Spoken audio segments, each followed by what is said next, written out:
ನಮಸ್ಕಾರ. GTV news ಕನ್ನಡಕ್ಕೆ ಸ್ವಾಗತ. ನಾನು ನಿಮ್ಮ ವೆಂಕಟೇಶ್. ತುಮಕೂರು ಜಿಲ್ಲೆಯ ಕುಣಿಗಲ್ ತಾಲೂಕಿನ ಶ್ರೀ ಉರಿಗದ್ದಿಗೇಶ್ವರ ಕ್ಷೇತ್ರ ಬೆಟ್ಟಳ್ಳಿ ಮಠದ ಆವರಣದಲ್ಲಿ ಉರಿಲಿಂಗ ಶ್ರೀ ಮತ್ತು ನೀಲಕಂಠ ಶ್ರೀ ಪ್ರಶಸ್ತಿ ಪ್ರದಾನ ಹಾಗೂ ಶ್ರೀಮಠದ ಹಳೆ ವಿದ್ಯಾರ್ಥಿಗಳ ಮತ್ತು ಹಿತೈಷಿಗಳ ವಾರ್ಷಿಕ ಸಮಾವೇಶ 2026 ಕಾರ್ಯಕ್ರಮವನ್ನು ಬೆಟ್ಟಳ್ಳಿ ಮಠದ ಮಠಾಧ್ಯಕ್ಷರಾದ ಶ್ರೀ ಶ್ರೀ ಚಂದ್ರಶೇಖರ ಶಿವಾಚಾರ್ಯ ಸ್ವಾಮೀಜಿಗಳ ನೇತೃತ್ವದಲ್ಲಿ ಅದ್ದೂರಿಯಾಗಿ ನಡೆಸಲಾಯಿತು. ಈ ಸಂದರ್ಭದಲ್ಲಿ ಶ್ರೀ ಶ್ರೀ ಚಂದ್ರಶೇಖರ ಶಿವಾಚಾರ್ಯ ಸ್ವಾಮೀಜಿಗಳ ಹುಟ್ಟುಹಬ್ಬದ ಪ್ರಯುಕ್ತ ಸ್ವಾಮೀಜಿಗಳಿಗೆ ಪಾದಪೂಜೆಯನ್ನು ನಡೆಸಿ ಪುಷ್ಪಯಾಗವನ್ನು ನಡೆಸಲಾಯಿತು.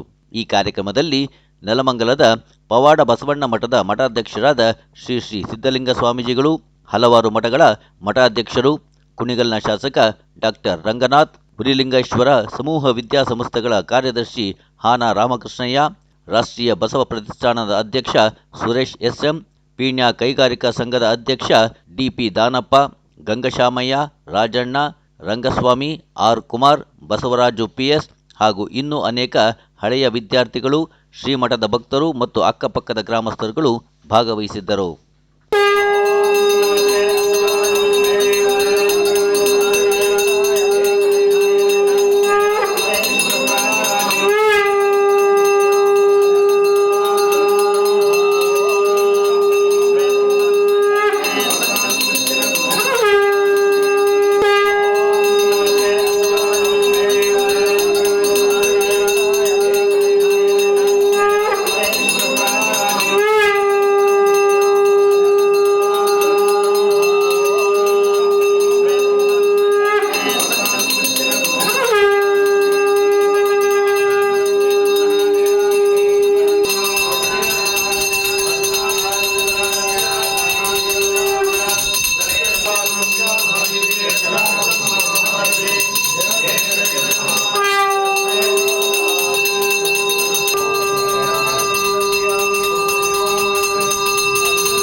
समर्पयामि योभापशुवान् भजावान् पशुमान् भवति पशुपशुवान् भजावान् पशुमान् ओम शिवाय नमः ओम महेश्वराय नमः ओम शिवाय नमः ओम शिवाय नमः ओम शिवाय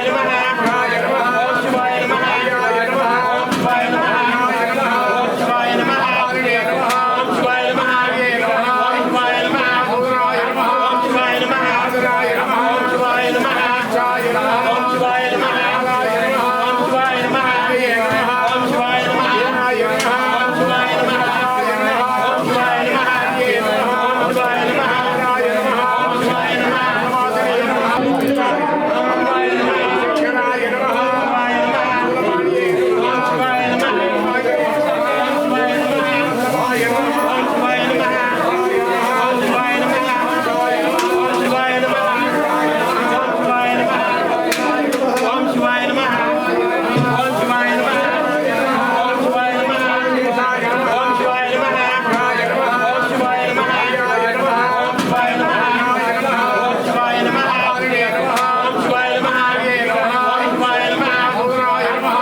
ಓಂ ನಮಃ ಸರಸೇ ನಮಃ ಸರಸಸ್ಪದಯೇ ನಮಃ ಸಖೀನಾಂ ಪುರೋಗಾಣಾಂ ಚಕ್ಷುಷೇ ನಮೋಧಿವೇ ನಮಃ ಪೃಥಿವ್ಯೈ ಸಪ್ರದ ಸಭಾಮೇ ಗೋಪಾಯ ಯೇ ಚ ಸಭ್ಯಾ ಸಭಾಸದಃ ತಾನಿನಿಂದ್ರಿಯ ಭತಃಕುರು ಸರ್ವಮಾಯುರುಪಾಸತಾಂ ಸರ್ವೇಭ್ಯೋ ಭಕ್ತಮಾಹೇಶ್ವರೇಭ್ಯೋ ನಮಃ. ಓಂಕಾರ ಗಣಪ ವಾರಿಜ ಪೂಜಿತ ಓಂಕಾರ ಗಣಪ ವಾರಿಜ ಪೂಜಿತ ಶಿವನಾತ್ಮಲಿಂಗವೇ ಗಣನಾಯಕ ನಯನ ಮನೋಹರ ರೂಪನೇ ಬೆನಕ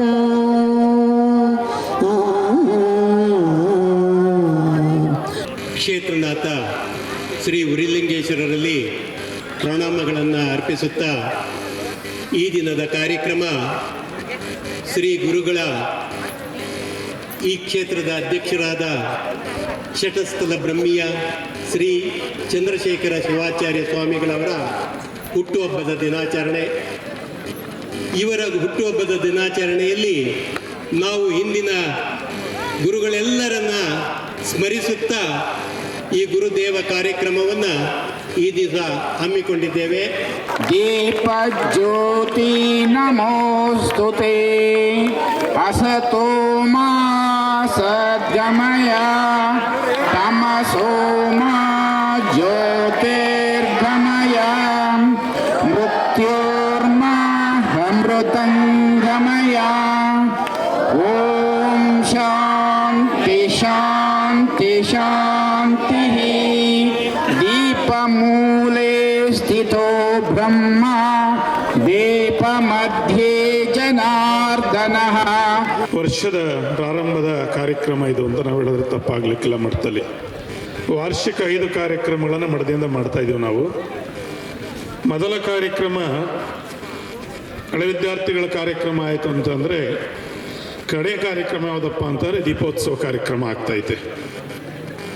2ನೇ ಕಾರ್ಯಕ್ರಮ ಮಹಾಶಿವರಾತ್ರಿ ಜಾತ್ರಾ ಮಹೋತ್ಸವ, 3ನೇ ಕಾರ್ಯಕ್ರಮ ಶ್ರೀರಾಮನವಮಿ ನಾಟಕೋತ್ಸವ, 4ನೇ ಕಾರ್ಯಕ್ರಮ ಸಹಸ್ರಕಮಲ ಪೂಜೆ ಶ್ರಾವಣ ಮಾಸದಲ್ಲಿ, ಹಾಗೂ ಕಡೆಯ ಕಾರ್ಯಕ್ರಮ ದೀಪೋತ್ಸವ. ಭಾಳ ಜನ ನಮ್ಮಲ್ಲಿ ಪ್ರಥಮ ಕಾರ್ಯಕ್ರಮ ಚಳಿ ಬುದ್ಧಿ ಏನು ಮಾಡೋಣ ಅಂತ ಕೇಳ್ತಾ ಇದ್ರು. ನಾನಂತಂದೆ, ಶರೀರಕ್ಕೆ ಚಳಿ ಆಗ್ಬೋದು, ಆದರೆ ನಮ್ಮ ಮೋದಿರ ಮನಸ್ಥಿತಿ ಆಯ್ತಲ್ಲ ಭಾಳ ಗಟ್ಟಿಯಾಗದ, ಅವ್ರಿಗೆ ಯಾವ ಚಳಿನೂ ಆಗಲ್ಲ. ಏನಕ್ಕೆ ಅಂತಂದರೆ ನಮ್ಮೆಲ್ಲರಿಗೂ ಜನ್ಮ ಕೊಟ್ಟಿದ್ದಾರೆ ಅಂತ ನಮ್ಮ ಮೋದಿರು. ಇಂತಹ ಅಸಾಧ್ಯಗಳು ನಾವು ಯಾರೇನು ಕಮ್ಮಿ ಏನಲ್ಲ. ಪ್ರಾಮಾಣಿಕವಾಗಿ ಹೇಳ್ಬೇಕು ಅಂತಂದರೆ ಗಂಡು ಮಕ್ಕಳೆಲ್ಲ ಅಸಾಧ್ಯ ಇರ್ತಾರೆ. ನಮ್ಮಂತಹ ಗಂಡು ಮಕ್ಳಿಗೆ ನಮ್ಮ ಮೋದಿರು ಜನ್ಮ ಕೊಟ್ಟಿರ್ತಾರೆ ಅಂತಂದರೆ ಅವ್ರಿಗೆ ಚಳಿಗೆಲ್ಲ ನಡಗಲ್ಲ, ಆರಾಮಾಗಿ ಕುಳಿತಿರ್ತಾರೆ. ಕಾರ್ಯಕ್ರಮ ಮಾಡೋಣ ಅಂತ ಹೇಳ್ದೋ. ಏನಕ್ಕೆ ಅಂತಂದರೆ ಜಗತ್ತಿನಲ್ಲಿ ಭಾಳ ಸರಿ ನಾನು ಹೇಳ್ತಾ ಇರ್ತೀನಿ, ಯಾರು ದೇವರುಗಳನ್ನು ನೋಡಿಲ್ಲ, ನಾನು ದೇವರನ್ನು ನೋಡಿದ್ದಾನೆ ಅಂತ ಹೇಳಿದ್ರೆ ಅವ್ನು ದೊಡ್ಡ ಸುಳ್ಳು ಹೇಳ್ತಾ ಇದ್ದಾನೆ ಅಂತಲೇ ಅರ್ಥ. ಜಗತ್ತಿನಲ್ಲಿ ದೇವರು ಯಾರಪ್ಪ ಅಂತಂದ್ರೆ ನಮ್ಮ ಎತ್ತವರೇ ನಿಜವಾದ ದೇವರು. ಈಶಾವಾಸ್ಯ ಉಪನಿಷತ್ತಿನಲ್ಲಿ ಜಗನ್ಮಾತೆ ಪಾರ್ವತಿ ಶಿವನನ್ನು ಕೇಳ್ತಾಳೆ, ನೀನು ಎಲ್ಲಿರ್ತೀಯ ಅಂತಂದಾಗ ಪರಶಿವ ಒಂದು ಅದ್ಭುತವಾದ ಮಾತನ್ನು ಹೇಳ್ತಾನೆ, ನಾನು ಯಾವುದೇ ಮಂದಿರಗಳಲ್ಲಿಲ್ಲ, ಗುಡಿಗಳಲ್ಲಿಲ್ಲ, ಎಲ್ಲೂ ಇಲ್ಲ. ನಾನು ಎಲ್ಲಿದ್ದೇನಪ್ಪ ಅಂತಂತಂದರೆ ಅವರ ಎತ್ತ ತಾಯಿಯ ಪಾದದಡಿಯೊಳಗೆ ನಾನು ಸದಾ ಕುಳಿತಿರ್ತೇನೆ. ಆದರೆ ಸಮಾಜದ ದುರಂತ ಏನಪ್ಪ ಅಂತಂತಂದರೆ ಅವ್ರ ತಾಯಿ ಪಾದವನ್ನು ಯಾವತ್ತೂ ನಾವು ನೋಡಿರಲ್ಲ, ಆ ಭಗವಂತನ ದರ್ಶನ ನಮಗಾಗೋಲ್ಲ. ಅದಕ್ಕೆ ಬಳಸರೆ ಹೇಳ್ತಾ ಇರ್ತೀನಿ, ಲೋಕ ಪೂಜ್ಯನಾದರೇನು ತಾಯಿ ನಿನ್ನ ಸೇವೆ ಮಾಡಬೇಕವ ಅಂತ ಶಂಕರಾಚಾರ್ಯರು ಹೇಳ್ತಾರೆ. ಇವತ್ತು ಈ ಕಾರ್ಯಕ್ರಮದಲ್ಲಿ ನಾವು ಸುರೇಶ್ ರವರನ್ನು, SM ಸುರೇಶ್ ಅವರು ನನಗೊಂದು 10-12 ವರ್ಷಗಳಿಂದ ಭಾಳ ಆತ್ಮೀಯರು. ಅವ್ರ ಬಗ್ಗೆ ನಾನು ಹೇಳ್ಕೊಳ್ಬೇಕು ಅಂತಂತಂದರೆ ನಾವಿಬ್ಬರು ಒಡಹುಟ್ಟಿಲ್ಲ ಅನ್ನೋದೊಂದು ಬಿಟ್ಟರೆ, ಆ ಒಡಹುಟ್ಟಿರೋ ಸಹೋದರರಿಗಿಂತನೂ ನಮ್ಮ ಬಗ್ಗೆ ಅವ್ರಿಗೆ ಬಹಳ ಪ್ರೀತಿ. ಅವರು ಪ್ರಾಂಶುಪಾಲರಾಗಿದ್ದಂಥವ್ರು B.Ed ಕಾಲೇಜಿನಲ್ಲಿ, ಆನಂತರ ಉದ್ಯಮಿಗಳಾಗಿ ಬದಲಾಗಿ ಒಂದು ಅದ್ಭುತವಾದ ಪ್ರವಾಸಗಳನ್ನು ಆರ್ಗನೈಸ್ ಮಾಡ್ತಾರೆ.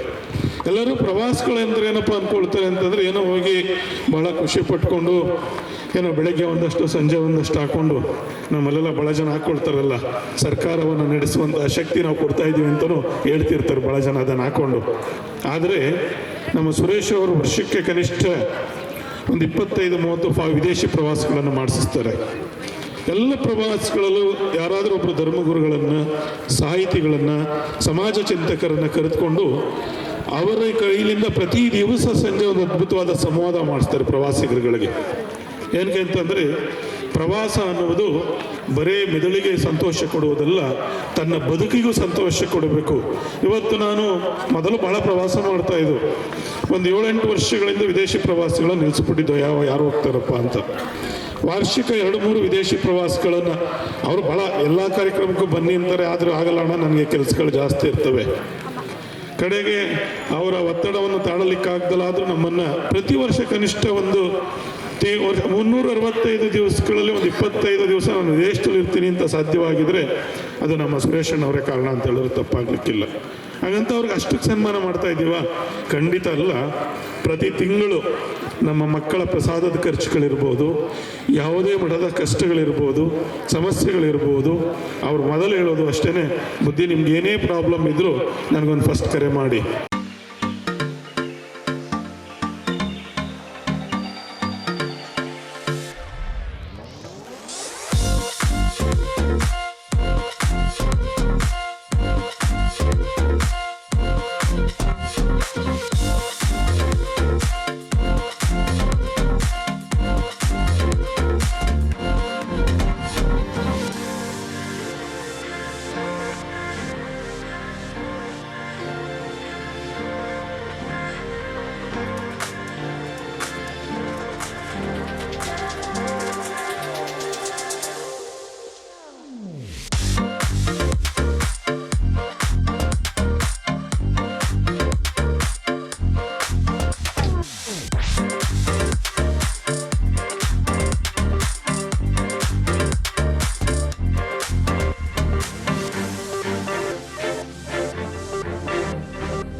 ಅದೇ ರೀತಿ ನಮ್ಮ ದಾನಪ್ಪನವರು, ಅವರನ್ನು ನೋಡಲಿಕ್ಕೆ ವಾಮನ ಭಾಳ ಹೈಟ್ ಕಮ್ಮಿ. ನೀವು ಅಂದ್ಕೊಳ್ತೀರ ಯಾರೋ ಪಿಣ್ಯ ಆದವರು ಇರಬೇಕು ಅಂತ.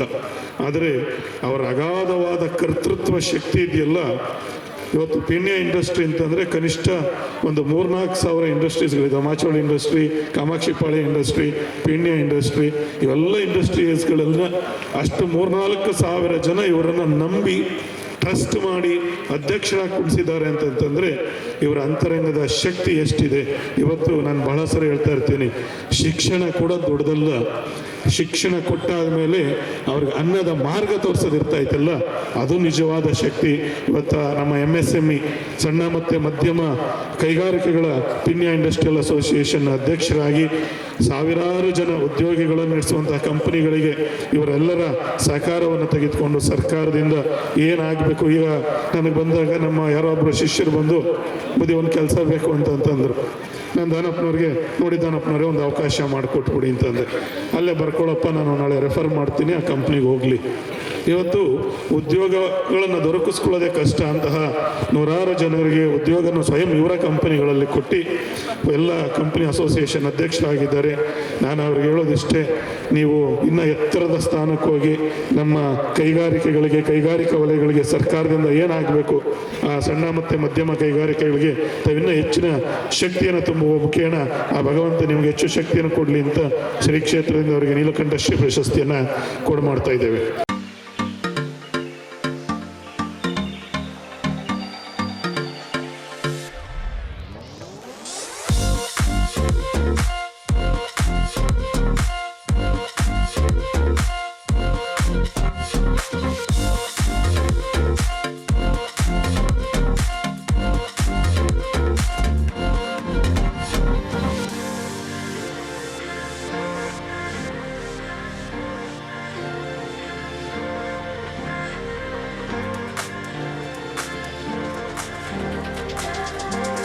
ನನಗೆ ಬಹಳ ಇಷ್ಟವಾದವರು ಅಂತಂದ್ರೆ ನಮ್ಮ ಹುಬ್ಳಿಲಿ ಪ್ರಾಮಾಣಿಕವಾಗಿ ಹೇಳ್ಬೇಕು ಅಂತಂದರೆ ನಮ್ಗೆ ಅಂಶಾನಯ್ಯನವರು.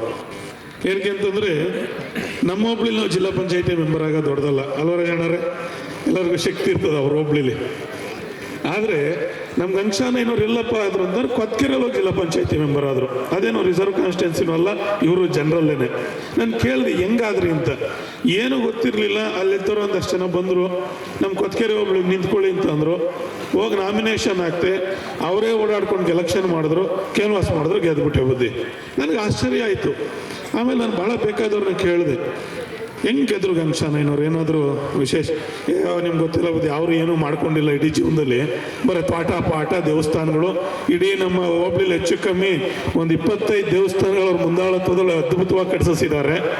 ಅದ್ರ ಜೊತೆಗೆ ಅವರ ನ್ಯಾಯ ಮತ್ತು ನಿಷ್ಠೂರವಾದ, ತನ್ನ ಮಗನೇ ತಪ್ಪು ಮಾಡಿರಲಿ ನೇರವಾಗಿ ಹೇಳುವಂತಹ ಆ ನಿಷ್ಠೂರತನವನ್ನು, ಆ ಗಟ್ಟಿತನವನ್ನು ಕಟ್ಕೊಂಡಿದ್ದಾರಲ್ಲ, ಅದಕ್ಕೆ ನಾವು ಅವರನ್ನು ಗುರುತಿಸ್ಬೇಕು. ನಾವು ಮಠವನ್ನು ಕಿತ್ತಾಕಬೇಕು ಅಂತ ನಾನು ಗಂಗಶಾನಯ್ಯನವ್ರು ಕೇಳಿದೆ. ಕಿತ್ತಾಕೆ ಬುದ್ಧಿ ಭಗವಂತವನೇ, ಗದ್ದಿಗೆಪ್ಪ ಅವನೇ. 11 ತಿಂಗಳಲ್ಲಿ ಶ್ರೀ ಉರಿಗದ್ದಿಗೇಶ್ವರ ದೇವಸ್ಥಾನವನ್ನು 11 ತಿಂಗಳಲ್ಲಿ ಗಂಗಶಾನಯ್ಯನವರ ಸಲಹೆ ಸಹಕಾರಗಳಿಂದ ಒಂದು ಅದ್ಭುತವಾದ ದೇವಸ್ಥಾನವನ್ನು ಕಟ್ತು ಅವರಿಗೆ ಇವತ್ತು ಮಠದ ವತಿಯಿಂದ ಗುರುರಕ್ಷೆಯನ್ನು ಮಾಡ್ತಾ ಇದ್ದೀವಿ ಅಂತ ನಮಗೆ ಭಾಳ ಸಂತೋಷ ಇದೆ.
ಇವತ್ತು ವಿಶೇಷತೆ ಏನು ಅಂತ ಅಂದರೆ, ಮಠಾಧೀಶ್ವರರು ತಮ್ಮ ಜನ್ಮದ ದಿನಾಚರಣೆಯ ವಿಶೇಷ ದಿನವನ್ನು ನಾನು ಮಾಡಿಕೊಡೋದಿಲ್ಲ. ಆದರೆ ಮಠದ ಅಸ್ತಿತ್ವಕ್ಕೆ, ಸಮಾಜದ ಬೆಳಕಿಗೆ ಮತ್ತು ತಾಲೂಕಿನ ಉನ್ನತಿಗೋಸ್ಕರ ಮನುಷ್ಯನ ಆಧ್ಯಾತ್ಮಿಕ ಶಕ್ತಿನ ಹೊರಹೊಮ್ಮುವಂಥ ದಿನ ಅಂತ ಇವತ್ತು ನಾವೆಲ್ಲ ಸೇರಿ ಅವರ ಜನ್ಮದ ದಿನಾಚರಣೆ ಅಂಗವಾಗಿ ಸೇರಿದ್ದೇವೆ. ಆ ವಿಶೇಷದಲ್ಲಿ ಇವತ್ತು ಭಕ್ತ ಮಹಾಶಯರು ಬಹಳಷ್ಟು ಜನ ಈ ಒಂದು ಮಠದ ಭಕ್ತಾದಿಗಳು, ಹಳೆಯ ವಿದ್ಯಾರ್ಥಿ ವೃಂದದವರು, ಬೆಂಗಳೂರಿನ ಅನಿವಾಸಿಗಳು, ಕುಣಿಗಲ್ ತಾಲೂಕಿನ ಶಕ್ತಿಪೀಠವಾದಂಥ ಬಹಳಷ್ಟು ಜನ ಮಹನೀಯರೆಲ್ಲ ಸೇರಿ ನಾವು ಈ ಮಠದ ಜೊತೆ, ಈ ಗುರುಗಳ ಜೊತೆ ನಿಲ್ತೇವೆ ಅಂತೇಳಿ ಬಹಳ ಬಲಿಷ್ಠವಾಗಿ ಇಷ್ಟು ರಾತ್ರಿಯಲ್ಲಿ ಸೇರಿದ್ದಾರೆ. ಅವ್ರಿಗೆಲ್ಲರಿಗೂ ವಿಶೇಷವಾಗಿ ನಾನು ಧನ್ಯವಾದ ಹೇಳಲಿಕ್ಕೆ ಬಯಸ್ತೇನೆ. ಅದರಲ್ಲಿ ನಮ್ಮ ಬೆಟ್ಟಳ್ಳಿ ಸ್ವಾಮಿಗಳು ಎಲ್ಲವನ್ನು ತ್ಯಜಿಸಿ ನಾನು ಶಿವನ ಪಾದಕ್ಕೆ ಐಕ್ಯನಾಗಿ ಇವತ್ತು ಸೇವೆ ಮಾಡ್ಕೊಂಡಿರ್ತಾನೆ, ಬದುಕಿನ ಬದಲಾವಣೆಗೆ, ಸಮಾಜದ ಒಳಿತಿಗಾಗಿ ಇವತ್ತು ಸಮಾಜವನ್ನ ಒಗ್ಗೂಡಿಸ್ತೇನೆ ಅಂತೇಳಿ ಯಾವುದೇ ಜಾತಿ ಧರ್ಮ ಭೇದವಿಲ್ಲದೆ ಇಂಥ ಒಂದು ಮಠವನ್ನ ಸೃಷ್ಟಿ ಮಾಡಿ ಈ ಮಠದ ಶ್ರೀರಕ್ಷೆಗೆ ನಿಂತು ಇಷ್ಟು ಎತ್ತರಕ್ಕೆ ಏನಾದರೂ ಈ ಮಠ ಬೆಳೆದಿದೆ ಅಂತಂದ್ರೆ ಆ ದಿವ್ಯಶ್ರೀಗಳಾದಂಥ ಚಂದ್ರಶೇಖರ್ ಶಿವಾಚಾರ್ಯ ಮಹಾಸ್ವಾಮಿಗಳ ಶಕ್ತಿ ಅಂತ ಅನ್ಸುತ್ತೆ. ನಾನು ವಿಶೇಷವಾಗಿ ನನ್ನ ತಾಲೂಕಿನಲ್ಲೇ ಈ ಒಂದು ಕ್ಷೇತ್ರ ಇರೋದೇ ನಮ್ಮೆಲ್ಲರ ಅದೃಷ್ಟ, ನಮ್ಮ ಹೋಬಳಿಲಿರುವಂಥದ್ದು ನಮ್ಮ ಭಾಗ್ಯ. ಆ ಭಾಗ್ಯದಲ್ಲಿ ನಾವೆಲ್ಲ ಇವತ್ತು ಅವರ ಮಾಡಿದಂಥ ಸೇವೆಯ ಒಂದು ಸಾಕ್ಷಿಗೋಸ್ಕರ ಇಷ್ಟು ಜನ ಇಷ್ಟು ಚಳಿಲು ಸೇರಿದ್ದಾರೆ ಅಂತ ಅಂದ್ರೆ ಇದೇ ಒಂದು ಉದಾಹರಣೆ ಅಂತ ಹೇಳಲಿಕ್ಕೆ ಇಚ್ಛೆ ಪಡ್ತೇನೆ. ಇವತ್ತು ನಾನು ಶ್ರೀರಂಗ ಏತ ನೀರಾವರಿ ಮಾಡೋಂಥ ಸಂದರ್ಭದಲ್ಲಿ ಬಹಳಷ್ಟು ಆತಂಕಗಳು, ಅಡಚಣೆಗಳು, ಬಹಳಷ್ಟು ಜನ ತುಚ್ಛವಾದಂಥ ಮಾತು, ಬಹಳಷ್ಟು ಜನ ಕಾಲೆಳೆಯುವಂಥ ಪ್ರಯತ್ನ ಎಲ್ಲ ನಡೆದಿದೆ. ಆದರೆ ಎಲ್ಲೋ ಒಂದು ಕಡೆ ಸುಮಾರು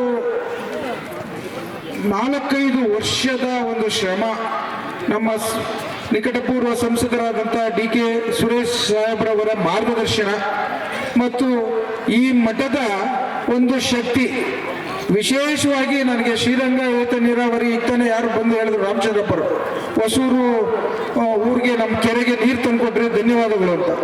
ಅದೇನಾದರೂ ಅಂಥವರೆಲ್ಲ ಧನ್ಯವಾದಗಳು ಹೇಳಬೇಕು. ಆ ನೀರನ್ನು ತಂದು ರೈತರಿಗೆ ನಾನೆಲ್ಲ ಒಂದು ಕಡೆ ಸಂತೈಸಿದ್ದೀನಿ ಅಂತಂದರೆ ಅದು ಈ ಮಠದ ಶಕ್ತಿ, ನಿಮ್ಮ ಶಕ್ತಿ ಅಂತ ನಾನು ಹೇಳಲಿಕ್ಕೆ ಇಚ್ಛೆ ಪಡ್ತೇನೆ.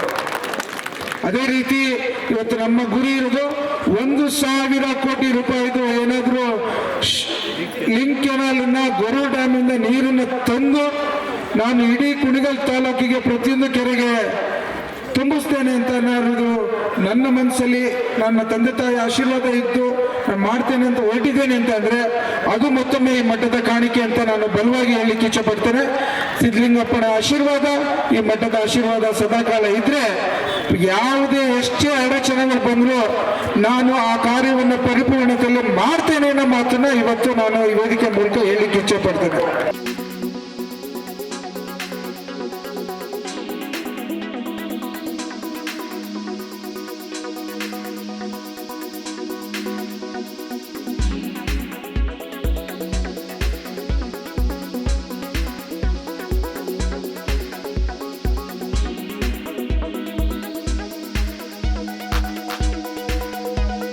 ಇದು ಇವತ್ತಿನ ಮಾಗಡಿಯ ಸುದ್ದಿ ಸಮಾಚಾರ. ನಿರಂತರ ಸುದ್ದಿ ಸಮಾಚಾರಕ್ಕೆ ವೀಕ್ಷಿಸಿ ನಿಮ್ಮ GTV ನ್ಯೂಸ್ ಕನ್ನಡವನ್ನು. ವಂದನೆಗಳು.